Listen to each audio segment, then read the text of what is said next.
12 kahulugan ng patay sa panaginip. Una, kapag nanaginip ka sa iyong mga mahal sa buhay na patay na, ito ay nangangahulugan na namimiss mo ang iyong namayapang mahal sa buhay. Ito rin ay nagpapahiwatig na palagi kang ginagabayan ng iyong mga namayapang mahal sa buhay. Pangalawa, kung nakita mo ang iyong sarili na patay ka na sa panaginip, ito ay nangangahulugan na may mga pagbabagong magaganap sa iyong sarili. Maaring may bagong discovery kang gagawin na kaugnay sa pagbabago ng iyong sarili. Sa negatibong bahagi naman ito, nakakaramdam ka ng depression sapagkat meron kang pinagdaraan ng masakit at mahirap na transition sa iyong buhay. Pangatlo, kung sa iyong panaginip ay kausap mo ang isang taong patay na, ito ay nangangahulugan na pinapalibutan ka ng mga negatibong tao sa iyong paligid.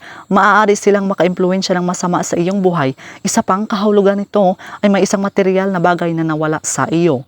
Pang-apat, kung ang iyong panaginip naman ay pakikisalamuha sa taong matagal nang patay, ito ay nangangahulugan na hindi ka patuluyang nakakalimot sa ugnayan niyo ng taong namatay na.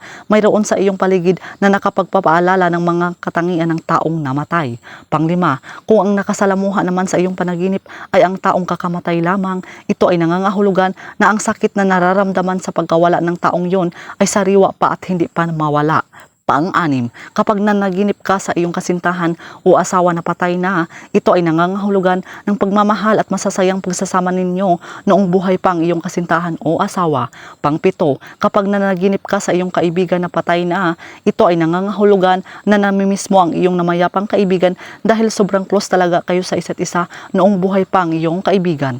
Pang-8, kapag nanaginip ka ng isang estranghero na patay na, ito ay nangangahulugan na may bago kang makikilalang tao. Pwede rin sa bagong trabaho mo na papasukin o sa pagtatravel mo. Pang-9, kapag nanaginip ka ng iyong inaawama na patay na, ito ay nangangahulugan ng iyong kalungkutan, pangungulila o pagnanais ng gabay mula sa iyong magulang. Pang-10, kapag nanaginip ka ng lolo o lola mo na patay na, ito ay nangangahulugan ng iyong pagnanais na makuha muli ang mga aral at gabay na ibinigay nila sa iyo. Ito rin ay nagpapahiwatig na palagi kang ginagabayan ng iyong namayapang lolo o lola.